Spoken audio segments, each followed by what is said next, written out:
Hello friends, मैं मनीष सिंह स्वागत करता हूं आप सभी का एक बार फिर से आपके अपने YouTube channel exam warriors by Manish Singh पर।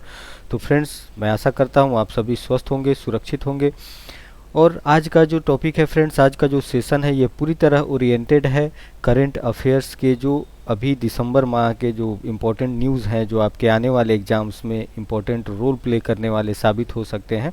तो फ्रेंड्स, करंट अफेयर्स की जो तैयारी है ये एक दिन या 10 दिन या किसी टाइम बाउंड में नहीं कर सकते। इसे आपको रोज़ नई नई चीज़ें सीखने की ज़रूरत होती है और रोज़ के समाचार के माध्यम से, चाहे वो न्यूज़पेपर हो या फिर कोई ऑथेंटिक मैगज़ीन हो या फिर आप हमारे चैनल को फॉलो करते होंगे, तो जो डेवलपमेंट होता है करंट अफेयर में उसे रोज़ सीखने की ज़रूरत है। तो फ्रेंड्स, आप सभी, चाहे आप संघ लोक सेवा आयोग की तैयारी कर रहे हो या फिर किसी स्टेट पीसीएस एग्जाम्स की तैयारी कर रहे हो या फिर वनडे एग्जाम्स की तैयारी कर रहे हो, आप सभी के लिए बहुत ही उपयोगी है ये करंट अफेयर्स के टॉपिक्स जो हम आज लेके आए हैं। तो चलिए, आपका बिना समय गंवाते हुए हम आज के जो इम्पोर्टेंट टॉपिक्स हैं, खास करके हम दिसंबर माह के जो महत्वपूर्ण करंट अफेयर्स के प्रश्न हैं, जहां से प्रश्न बनने की संभावना हमेशा बनी रहती है, उसे हम आप सभी के साथ साझा करते हैं। तो फ्रेंड्स, बिना देरी किए हुए हम शुरू करते हैं। आप सभी जुड़ने का प्रयास करें जल्दी से जल्दी। तो पहला जो टॉपिक है, पहला जो प्रश्न बन सकता है, जहां से भारत ने G20 की प्रेसिडेंसी संभाली है। तो फ्रेंड्स, भारत G20 ग्रुप की अध्यक्षता संभाल ली है और इस ग्रुप की अध्यक्षता 1 वर्ष तक भारत करेगा, जिसमें दुनिया भर की 19 उन्नत और विकासशील अर्थव्यवस्थाओं के साथ यूरोपियन यूनियन भी शामिल होगा। तो फ्रेंड्स, भारत G20 का अध्यक्ष 30 नवंबर 2023 तक रहेगा। तो फ्रेंड्स, ये बहुत ही गौरव का विषय है कि भारत को ये अध्यक्षता मिली है G20 देशों के, जिसमें विकासशील देशों का एक संगठन माना जाता है और इस मंच पर भारत की एक अध्यक्ष के रूप में भूमिका काफ़ी दमदार होगी। और इस अवसर पर हमारे प्रधानमंत्री पीएम मोदी ने मानवता को लाभान्वित करने के लिए मौलिक मानसिकता में बदलाव करने का आह्वान किया है। तो फ्रेंड्स, ये काफ़ी इंपॉर्टेंट प्रश्न है, इसे आपको याद रखने की ज़रूरत है। आगे बढ़ते हैं। अगला जो इम्पोर्टेंट टॉपिक है, मिस्र के राष्ट्रपति अब्दुल फतह अल सीसी होंगे रिपब्लिक डे प्रोग्राम 2023 के चीफ गेस्ट। तो फ्रेंड्स, हमारा जो गणतंत्र दिवस होता है उसमें चीफ गेस्ट के रूप में कोई भी राष्ट्राध्यक्ष को हमेशा आमंत्रित किया जाता है। तो इस बार 2023 में जो 26 जनवरी को हम एक गणतंत्र दिवस के रूप में मनाते आ रहे हैं, तो इसमें चीफ गेस्ट के रूप में मिस्र के राष्ट्रपति अब्दुल फतह अल सीसी को बनाया गया है। सॉरी, माफ़ी चाहूँगा। तो मिस्र के राष्ट्रपति अब्दुल फतह अल सीसी रिपब्लिक डे 2023 का जो आयोजन होगा उसमें चीफ गेस्ट की भूमिका में वो होंगे। और यह पहली बार है जब मिस्र का कोई राष्ट्राध्यक्ष भारत के रिपब्लिक डे का चीफ गेस्ट बनेगा। और प्रधानमंत्री की ओर से अब्दुल फतह अल सीसी को औपचारिक निमंत्रण भेजा गया था, जिसे विदेश मंत्री एस जयशंकर ने 16 अक्टूबर को उन्हें सौंपा था। और भारत और मिस्र ने इसी वर्ष अपने राजनयिक संबंधों के 75 साल भी पूरे किए हैं। एक बहुत ही गौरव का क्षण है।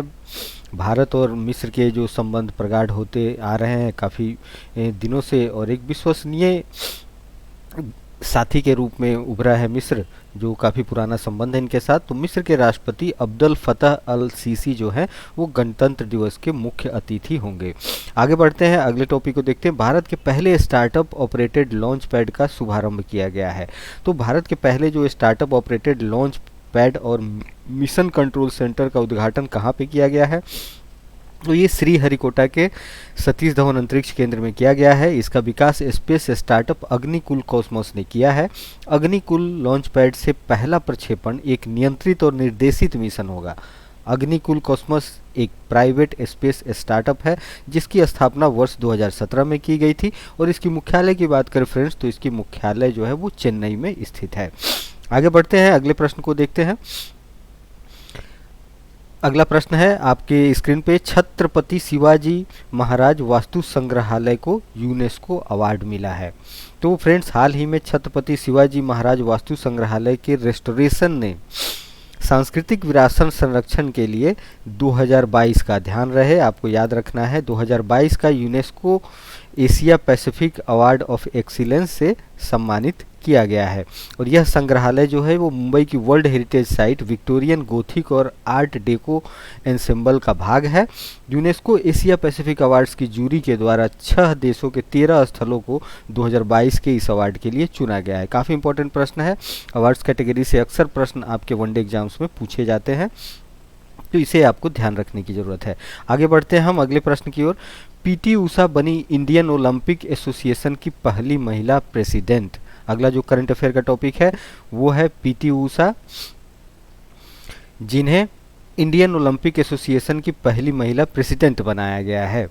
इंडियन ओलंपिक एसोसिएशन के इतिहास में अगर हम देखें तो पीटी उषा पहली महिला अध्यक्ष बनी है और आईएओ का नेतृत्व करने वाली पहली ओलंपियन जिन्होंने इंटरनेशनल ओलंपिक एजेंसी का नेतृत्व किया था। इन्होंने पहली ओलंपियन और पहली अंतर्राष्ट्रीय पदक विजेता भी रही हैं। पीटी उषा के अगर हम पूरे नाम का बात करें, जिसे कभी कभी पूछा जाता है क्रोनिक्स के रूप में कि पीटी उषा का पूरा नाम क्या है, तो पीलूवाल कंडी ठेके परमबील उषा, ये इनका पूरा नाम है। ये खासकर वनडे एग्जाम्स में कभी कभार पूछ लिए जाते हैं।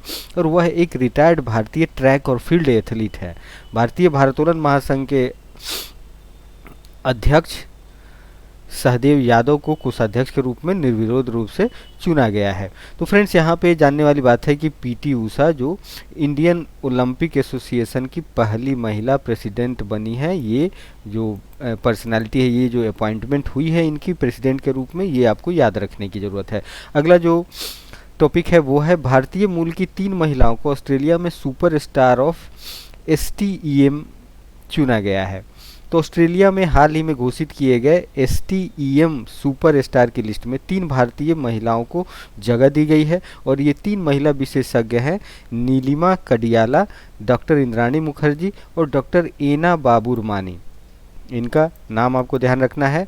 हाल ही में साइंस एंड टेक्नोलॉजी ऑस्ट्रेलिया, जिसे STA के नाम से हम जानते हैं, ने टेक्नोलॉजी, इंजीनियरिंग और मैथमेटिक्स यानी STEM में कार्य करने वाले 60 ऑस्ट्रेलियाई विशेषज्ञों को चयनित किया गया है। तो भारतीय महिलाओं ने भी इसमें अपना परचम लहराया है। अगला टॉपिक है RBI ने शुरू किया रिटेल डिजिटल रूपी पायलट। भारतीय रिजर्व बैंक ने पायलट आधार पे 1 दिसंबर को, ध्यान रखेंगे डेट, 1 दिसंबर को रिटेल डिजिटल रुपया लॉन्च करने की घोषणा की है, जो पायलट के तहत भाग लेने वाले कस्टमर और मर्चेंट के बंद उपयोगकर्ता समूह में चुनिंदा स्थानों को कवर करेगा। इसके लिए RBI ने ट्रायल फेज में चरणबद्ध भागीदारी के लिए 8 बैंकों की पहचान भी की है और ERS यानी रिटेल डिजिटल रूपी जो है ये टोकन के रूप में होगा, जो एक लीगल टेंडर होगा। आगे देखते हैं हम। भारत ने दिसंबर माह के लिए UNSC की प्रेसिडेंसी संभाली।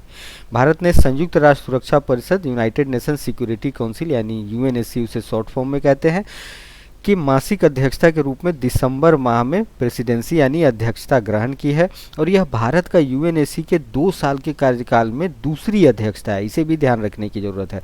भारत इससे पहले अगर हम प्रकाश डालें तो अगस्त 2021 में UNSC के प्रेसिडेंट के रूप में जो स्थान है वो ग्रहण कर चुका है और UNSC के निर्वाचित सदस्य के रूप में भारत का यह 8वां 2 वर्षीय कार्यकाल है। तो ये काफ़ी इंपॉर्टेंट है फ्रेंड्स, इसे याद रखने की ज़रूरत है। आगे देखते हैं आगे कौन से इंपॉर्टेंट प्रश्न है। M परमा शिवम बने PNB के नए कार्यकारी निदेशक। तो केंद्रीय मंत्रिमंडल की नियुक्ति समिति के अनुसार सरकारी स्वामित्व वाले पंजाब नेशनल बैंक के कार्यकारी निदेशक के रूप में M परमा शिवम की नियुक्ति को मंजूरी दी गई है। फ्रेंड्स, ये अपॉइंटमेंट कैटेगरी का काफ़ी इंपॉर्टेंट प्रश्न है। इस तरह के प्रश्न बैंक एग्जाम और वनडे एग्जाम्स में पूछे जाते हैं, तो आपको ध्यान रखना है। M परमा शिवम को कार्यकारी निदेशक के रूप में PNB बैंक के कार्यकारी निदेशक के रूप में नियुक्ति इनकी हाल ही में की गई है। अगला इंपॉर्टेंट टॉपिक है। भारत में एयरपोर्ट पर डिजी यात्रा सुविधा लॉन्च की गई। भारत के कुछ चुनिंदा हवाई अड्डों पर 1 दिसंबर 2022 से, यहाँ भी ये डेट जो है ये आपको ध्यान में रखना है, ये कब से शुरू की गई, तो 1 दिसंबर 2022 से डिजी यात्रा सुविधा की मदद से पेपरलेस एंट्री की शुरुआत की गई है और इस सुविधा के आ जाने से यात्रियों को अपना ID कार्ड और बोर्डिंग पास ले जाने की आवश्यकता नहीं पड़ेगी। केंद्रीय नागरिक उड्डयन मंत्री ने, जो अभी हाल ही में ज्योतिरादित्य सिंधिया हैं, उन्होंने 1 दिसंबर 2022 को डिजी यात्रा का जैसी सुविधा का शुभारंभ किया है। आगे बढ़ते फ्रेंड्स अगले टॉपिक की ओर। हैदराबाद में लॉन्च हुआ भारत का पहला real time gold ATM. Hyderabad स्थित गोल्ड सिक्का प्राइवेट लिमिटेड के द्वारा यह शुरू किया गया है। एक स्टार्टअप कंपनी है जो ओपन क्यूब टेक्नोलॉजी के साथ मिलकर अपना पहला गोल्ड एटीएम लॉन्च किया है। साथ ही उन्होंने इसे भारत का पहला रियल टाइम गोल्ड एटीएम बताया। यह सर्विस 24 घंटे उपलब्ध रहेगी और यह गोल्ड एटीएम बेगमपेट क्षेत्र में है। इस एटीएम के मदद से जो कस्टमर होंगे वो 0.5 ग्राम से 1 ग्राम, 2 ग्राम, 5 ग्राम, 10 ग्राम, 20 ग्राम और 50 ग्राम से लेकर 100 ग्राम तक के भार के गोल्ड कॉइन्स को खरीद सकते हैं। आगे बढ़ते हैं फ्रेंड्स। भारत की प्रेसिडेंसी जो है वो G20 की पहली शेरपा बैठक उदयपुर में आयोजित की गई। तो भारत की प्रेसिडेंसी में यानी भारत की अध्यक्षता में G20 की पहली शेरपा बैठक, यहाँ पे शेरपा का उद्देश्य यह है कि जो भी राष्ट्र अपने दूत भेजते हैं वो इस तरह के बैठकों में शेरपा के रूप में जाने जाते हैं, जो उनके दूत होते हैं। तो लेक सिटी उदयपुर में इसका आयोजन किया गया और भारत की अध्यक्षता संभालने के बाद G20 शेरपाओं की यह पहली बैठक थी। और यह गौरतलब है कि भारत ने G20 को प्रेसिडेंसी 1 दिसंबर 2022 को संभाली थी और इस बैठक में सदस्य देशों के शेरपा G20 शेरपा ने भाग लिया और इसी बैठक में गेस्ट कंट्रीज ने भी भाग लिया। और भारत की ओर से G20 शेरपा किन्हें बनाया गया है, तो ये अमिताभ कांत हैं। इनका नाम आपको याद रखना है, ये पूछा जा सकता है आपके एग्जाम्स में। गॉबलिन मोड वर्ष 2022 का Oxford word of the year चुना गया। गॉबलिन मोड को Oxford word of the year के रूप में स्लैंग टर्म जो है एक गॉबलिन मोड है, इसे चुना गया है। और इस शब्द का प्रयोग अक्सर एक प्रकार के व्यवहार को वर्णन करने के लिए किया जाता है जो कि अनैतिक रूप से आत्म अनुग्रहकारी, आलसी या लालची इसका अर्थ होता है। तो इतिहास में पहली बार वर्ड ऑफ द ईयर को पब्लिक वोट के आधार पर इस बार चुना गया। आगे बढ़ते हैं फ्रेंड्स। दीना बोलुआर्ट बनी पेरू की पहली महिला प्रेसिडेंट। दीना बोलुआर्ट ये अपॉइंटमेंट कैटेगरी का इंटरनेशनल अफेयर्स के करंट अफेयर्स के अंतर्गत भी ये आता है। तो दीना बोलुआर्ट जो हैं वो पेरू की पहली महिला प्रेसिडेंट बन गई हैं। पेरू की कांग्रेस ने राष्ट्रपति पेड्रो कैस्टिलो को पद से हटाने के लिए मतदान किया था और बोलुआर्ट जुलाई 2021 में पेरू की पहली उपराष्ट्रपति भी बनी थी। और रिपब्लिक ऑफ पेरू के बारे में अगर हम बताएं तो यह एक वेस्टर्न साउथ अमेरिकन देश है। आगे बढ़ते हैं हम अगले प्रश्न की ओर। फिल्म RRR ने जीता हॉलीवुड क्रिटिक्स एसोसिएशन में स्पॉटलाइट अवार्ड। RRR फिल्म जिसने भारत में रिलीज हुई थी, ये बॉलीवुड की एक फिल्म है जिसके कास्ट एंड क्रू को इस वर्ष के हॉलीवुड क्रिटिक्स एसोसिएशन के द्वारा स्पॉटलाइट अवार्ड से सम्मानित किया गया है। तो फ्रेंड्स इसे आपको याद रखने की ज़रूरत है, ऐसे प्रश्न भी मिसलेनियस कैटेगरी में पूछ लिए जाते हैं। मीराबाई चानू ने वर्ल्ड वेट लिफ्टिंग चैंपियनशिप में जीता सिल्वर मेडल। भारत की star weight lifter Mirabai Chanu, आप नाम से वाकिफ़ होंगे, और ओलंपिक सिल्वर मेडलिस्ट रह चुकी मीराबाई चानू को हाल ही में वर्ल्ड वेट लिफ्टिंग चैंपियनशिप में सिल्वर मेडल इन्होंने जीता है।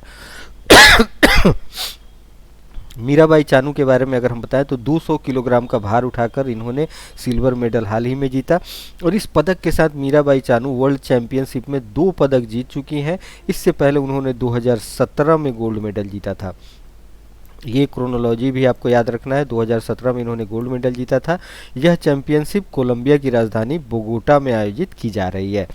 अगला जो इम्पोर्टेंट टॉपिक है, यूक्रेन के president Volodymyr Zelensky Time person of the year चुने गए। काफ़ी इंपॉर्टेंट प्रश्न है क्योंकि आप सभी को पता है रसिया यूक्रेन की जो युद्ध है वो काफ़ी अरसों से लड़ी जा रही है और इसी संदर्भ में टाइम मैगजीन के द्वारा यूक्रेन के राष्ट्रपति व्लादिमीर जेलेंस्की को चुना गया है time person of the year के लिए। और यह किसी वर्ष के उस घटना या व्यक्ति को दिया जाता है जिसका वर्ष भर ग्लोबल लेवल पर अधिक प्रभाव रहा है। साथ ही स्पिरिट ऑफ यूक्रेन को भी 2022 पर्सन ऑफ द ईयर की कैटेगरी में स्थान दिया गया है। अगला इंपॉर्टेंट टॉपिक है, ग्लोबल एविएशन सेफ्टी रैंकिंग में भारत की 48वीं रैंकिंग है। तो ये रैंक से संबंधित प्रश्न है, ये आपको एक आंकड़े के रूप में याद करने की ज़रूरत है। ग्लोबल एविएशन सेफ्टी रैंकिंग में भारत का जो स्थान है वह 48वां है। भारत का जो रैंक है वो 48 है, ये आपको याद रखना है। आगे बढ़ते हैं। रेजर पे यूपीआई पर क्रेडिट कार्ड का सपोर्ट देने वाला भारत का पहला पेमेंट गेटवे रेजर पे। भारत के अग्रणी full stack payment and banking platform Razorpay ने यूनिफाइड पेमेंट इंटरफेस यानी यूपीआई पर क्रेडिट कार्ड से लेन देन की घोषणा की है। इसके तहत HDFC Bank, Punjab National Bank, Union Bank और इंडियन बैंक के रुपे क्रेडिट कार्ड कस्टमर इस नई सुविधा का लाभ उठा सकते हैं।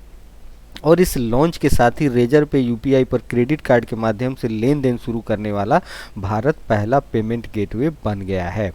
तो फ्रेंड्स, ये याद रखना आपको, रेजर पे ने जो यूपीआई बेस्ड क्रेडिट कार्ड से लेन देन की सुविधा शुरू की है। अगला टॉपिक देखते हैं। नीति आयोग की एस्पिरेशनल डिस्ट्रिक्ट्स डेल्टा रैंकिंग में वायनाड टॉप पर। नीति आयोग के द्वारा एस्पिरेशनल डिस्ट्रिक्ट प्रोग्राम, मतलब देश भर के जो ऐसे डिस्ट्रिक्ट जो एक आइडियल अपना रोल प्ले करते हैं, एस्पिरेशन का काम करते हैं, उसमें केरल के वायनाड शहर को, केरल का जो वायनाड शहर है, ये आपको ध्यान में रखना है। इसे अक्टूबर मंथ के लिए देश में पहला स्थान मिला है। यह पहली बार है जब वायनाड को रैंकिंग के लिए चुना गया है। हाल ही में नीति आयोग की ओर से अक्टूबर माह के लिए चैंपियंस ऑफ चेंज की डेल्टा रैंकिंग जारी की गई, जिसमें वायनाड ने अधिकतम अंक प्राप्त किए। एस्पिरेशनल डिस्ट्रिक्ट प्रोग्राम वर्ष 2018 में लॉन्च की गई थी।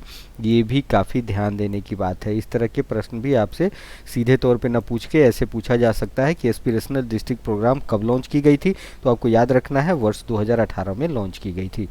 तो फ्रेंड्स, ये थे मिड दिसंबर तक के कुछ इंपॉर्टेंट करंट अफेयर्स, और ऐसे ही करंट अफेयर्स का जो सेगमेंट है, ये सीरीज़ है, वो हम जारी रखेंगे। और मैं आशा करता हूं कि आप सभी को ये सेशन ज़रूर पसंद आया होगा। आपको अगर ये सेशन पसंद आया हो तो आप इस वीडियो को लाइक करना, चैनल को सब्सक्राइब करना और शेयर करना बिल्कुल नहीं भूलेंगे। और इसी के साथ मैं आप सभी से विदा लेना चाहूँगा, और अगले सेशन में फिर हमारी मुलाकात होगी। तब तक के लिए आप स्वस्थ रहें, सुरक्षित रहें। धन्यवाद।